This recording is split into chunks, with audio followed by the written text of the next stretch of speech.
Hello student, today I am going to explain you the remaining part of conservation of biodiversity.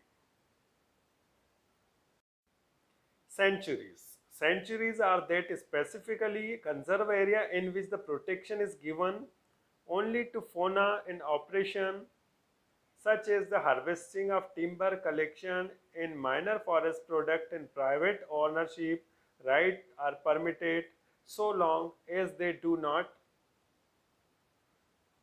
तो ऐसे area जहां पर केवल फोना को कंजर्व किया जाता है, फ्लोरा एंड फोना। फ्लोरा जो होता है रिलेटेड टू प्लांट होता है, फोना होता है रिलेटेड टू एनिमल। तो ऐसे एरिया जिसमें किसको प्रोटेक्शन प्रोवाइड किया जाता है, फोना को प्रोवाइड किया जाता है। तो जहां पर लकड़ी नहीं काटी जा सकती है, फॉरेस्ट नहीं कर सकते हैं आप, प्राइवेट ऑनरशिप जो होती है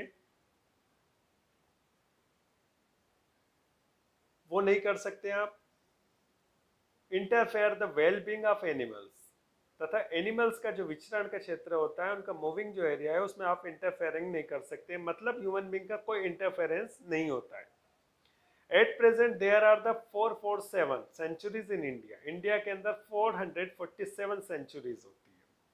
The state government made the notification declare any area to be the sanctuary if it considers such as area is of the adequate ecological, fauna, flora and geographical, natural and zoological significance for the purpose of protecting, propagating or developing wildlife its environment। मतलब government के द्वारा यहाँ पे क्या किया जाता है, उनको प्रोटेक्शन प्रोवाइड किया जाता है और ह्यूमन बींग का कोई इंटरफेरेंस नहीं होता है यहाँ पर। तो ये जो पर्टिकुलर एरिया होता है जहाँ केवल एनिमल्स को प्रोटेक्शन प्रोवाइड किया जाता है, तो इसको सेंचुरीज कहते हैं। Important sanctuaries of India. पहली ये घाना बर्ड सेंचुरी जो कि कहाँ है, राजस्थान के भरतपुर में। इसका एरिया जो है 29 किलोमीटर तक है और यहाँ पर डिफरेंट काइंड के जो इंडिजिनस होते हैं वाटर बर्ड देखने को मिलते हैं आपको। इंडिजिनस का मतलब होता है देश के अंदर के जो बर्ड है, वाटर बर्ड जो सर्वाइव करते हैं वाटर में, वो आपको देखने को मिलते हैं। इसके अलावा यहाँ पर माइग्रेटरी बर्ड भी आते हैं जो कि दूसरे देश से आते हैं, तो उनकी वेराइटी भी यहाँ पर देखने को मिलती है। यहाँ पर बर्ड्स की कितनी वेराइटी है, 328 वेराइटी यहाँ पर देखने को मिलती है। सेकेंड आता है पेरियार वाइल्ड लाइफ सेंचुरी। कहाँ सिचुएटेड होती है, केरला में सिचुएटेड होती है। एरिया कितना है, 777 स्क्वायर किलोमीटर है होता है। कब स्टेब्लिशमेंट किया था इसको, 1940 में किया था। जो पेरियार वाइल्ड लाइफ सेंचुरीज होती है उसमें किसको रखा गया, वाइल्ड लाइफ एलिफेंट को, लियोपार्ड को, स्लोथ बियर को, सांबर को, बार्किंग डीर को, वाइल्ड डॉग्स को, वाइल्ड बोर्स को, ब्लैक नीलगिरी को, लंगूर को, water bird like the grey hornbills, इन सभी को रखा गया है। इसके बाद आता है अन्नामलाई वाइल्ड लाइफ सेंचुरीज। कहाँ लोकेटेड है, तमिलनाडु के कोयम्बटूर में है। एरिया कितना है इसका, 958 स्क्वायर किलोमीटर है। और यहाँ पर किसको रखा गया, एलिफेंट को, सांबर को, स्पॉटेड डीर को, बार्किंग डीर को, इन सभी को रखा गया है। इसके बाद आता है डचिकम वाइल्ड लाइफ सेंचुरी। कब स्टेब्लिश किया था, 1951 में किया था। कहाँ पर है ये, कश्मीर के डचिकम एरिया में है।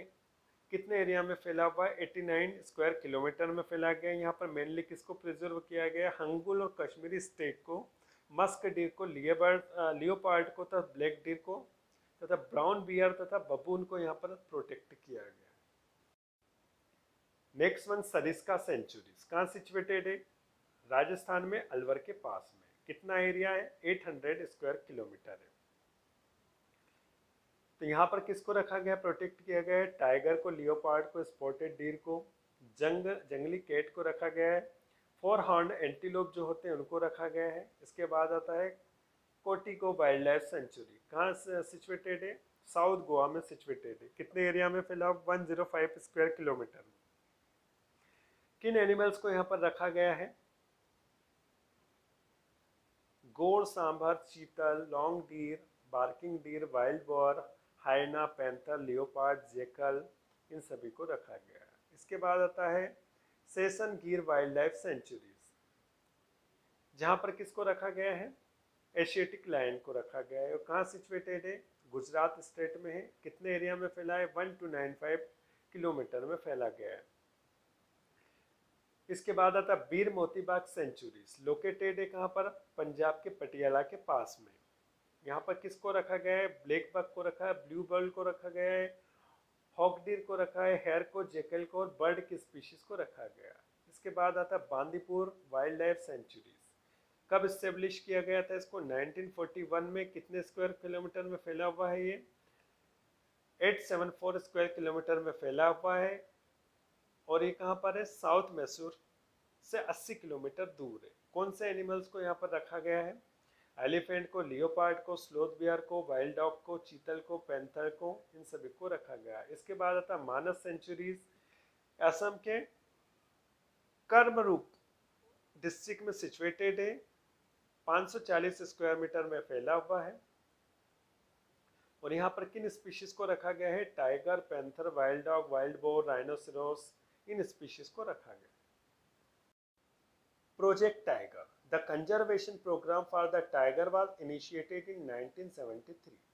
1973 में टाइगर को कंजर्व करने के लिए एक प्रोग्राम इनिशिएट किया गया है जिसको प्रोजेक्ट टाइगर कहते हैं। इनका मेन पर्पस था कि टाइगर की जो पॉपुलेशन है जो धीरे धीरे एक्सटिंक्ट हो रही है इंडिया से, उसको किस तरह से बचाया जाए। तो उसके लिए जो प्रोग्राम बनाया उसको प्रोजेक्ट टाइगर कहते हैं। That population of wild tiger in India was about the 40,000 at the turn of the centuries. By the 1972 में टाइगर के स्पीशीज नंबर्स कितने थे? 40,000 थे, जो कि धीरे धीरे रिड्यूस होकर कितने हो गए? 18,000 हो गए। इसीलिए गवर्नमेंट के द्वारा क्या किया गया? एक प्रोजेक्ट बनाया गया है जिसको प्रोजेक्ट टाइगर कहते हैं। Biosphere reserve.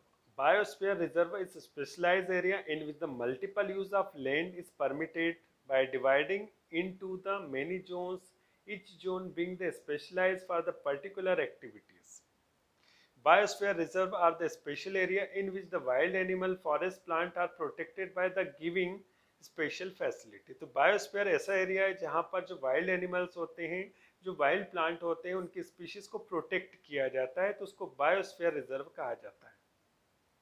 Object biosphere reserve program. जो बायोस्फीयर रिजर्व प्रोग्राम है इसका ऑब्जेक्ट क्या है? पहला, to know about the representative specimens of all ecosystem. पहला एम इसका है कि जितने भी इकोसिस्टम है उसके जो रिप्रेजेंटेटिव स्पेसिमेंस है उनके बारे में सभी को जानकारी होना चाहिए।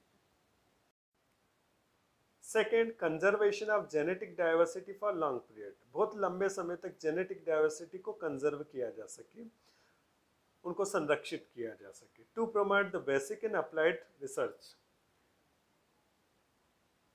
उन स्पेशीज के ऊपर क्या की जा सकती है?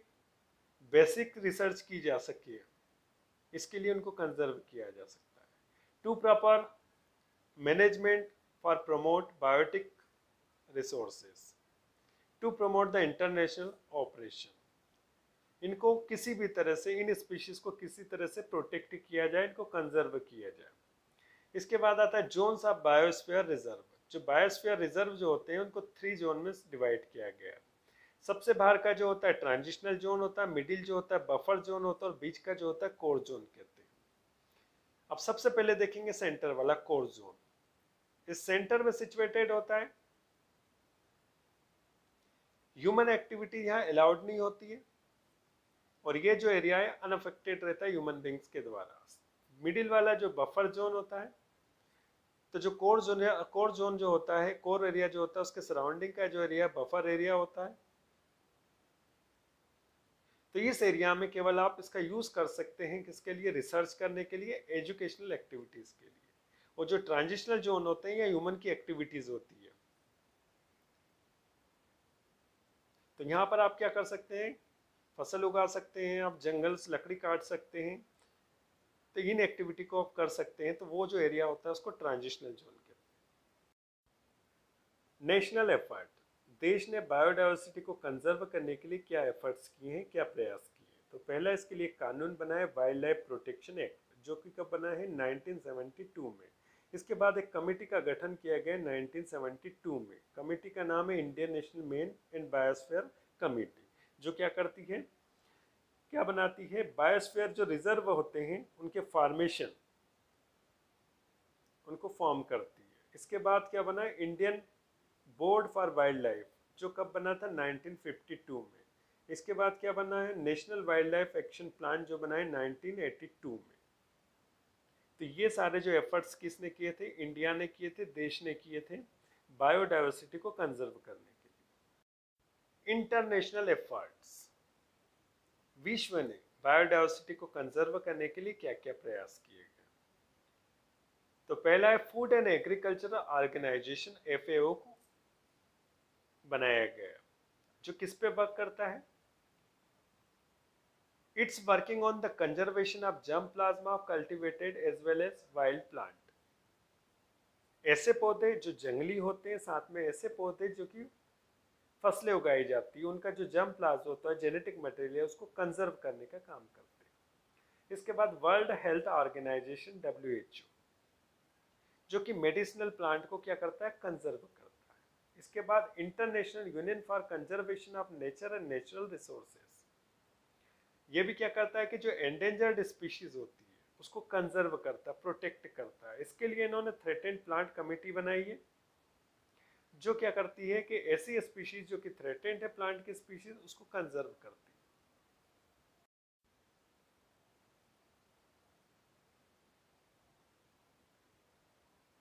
अब जो कमेटी बनाई थी उसका बेसिक पर्पस क्या था, पहला पर्पस था इंफॉर्मेशन ऑफ स्पीशीज, स्पीशीज का लीगल स्टेटस पता चलता है, वो स्पीशीज किस नेचुरल हैबिटेट में रहती है उसके बारे में पता चलता है, अलग अलग जगह का जियोलॉजिकल डिस्ट्रीब्यूशन क्या है उसके बारे में पता चलता है, डिस्क्रिप्शन है इंपोर्टेंस बारे में पता चलेगा स्पीशीज के, पॉपुलेशन एंड डायनामिक्स के बारे में पता चलेगा कि उस स्पीशीज की पॉपुलेशन कितनी है, वो कितनी डायनामिक है, किन के नंबर ज़्यादा हो रहे हैं, कितने कम हो रहे हैं, और उनके क्लासिफिकेशन तथा नॉमेनक्लेचर के बारे में पता चलता है। Second, evidence from threat of life, जो पर्टिकुलर स्पीशीज धीरे धीरे उनके ऊपर खतरा मंडरा रहा है, संकटग्रस्त अवस्था में है, तो उसके एविडेंस मिलते हैं। तो evaluation of vigour and growth status of the species, उस स्पीशीज का क्या किया जा सकता है, इवैल्यूएशन किया जा सकता है। चेंज इन द स्टेटस के बारे में पता लगाया जा सकता है। रिकमेंडेशन ऑफ कंजर्वेशन रिहेबिलाइजेशन, कोई स्पीशीज क्या है कि वहां पर एक पर्टिकुलर एरिया में सर्वाइव नहीं कर पा रही है, तो उसको दूसरी जगह ले जाकर उसको क्या किया जाए, प्रॉपर केयर की जाए ताकि उसके नंबर्स बढ़ सके। आइडेंटिफिकेशन ऑफ इंटरेस्टेड पार्टीज, ऐसी पार्टी जो कि इन स्पीशीज को केयर करने में, उनको प्रोटेक्ट करने में क्या है, इंटरेस्टेड है, उनको आइडेंटिफाई किया जाए। एस्टेब्लिशमेंट ऑफ क्रिटिकल हैबिटेट, ऐसी स्पीशीज जिनको नेचुरल हैबिटेट में वो सर्वाइव नहीं कर पा रही है बहुत सारे रीजंस के कारण, तो उसके लिए नए हैबिटेट्स बनाए जाएं।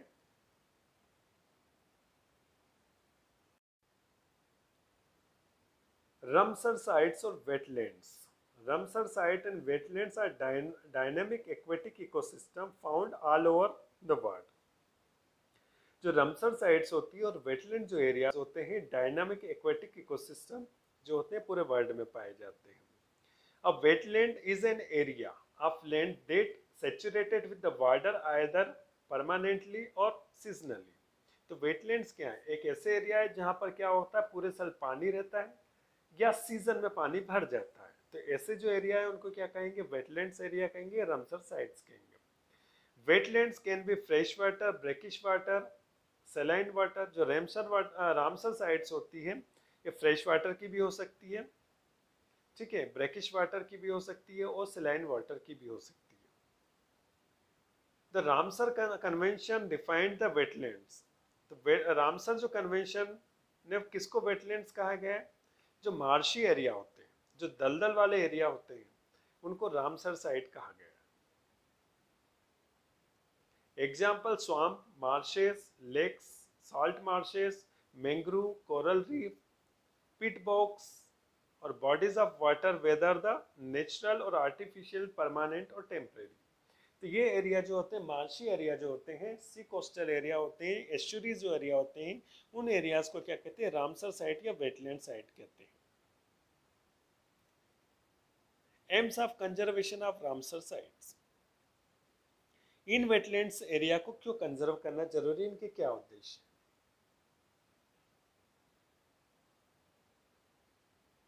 The Ramsar conservation broad aims to be halt in worldwide loss of wetland. तो रामसर जो कन्वेंशन है उनका मुख्य उद्देश्य क्या है कि जो एरिया है इनको किसी तरह से पूरे देश में बचाया जाए।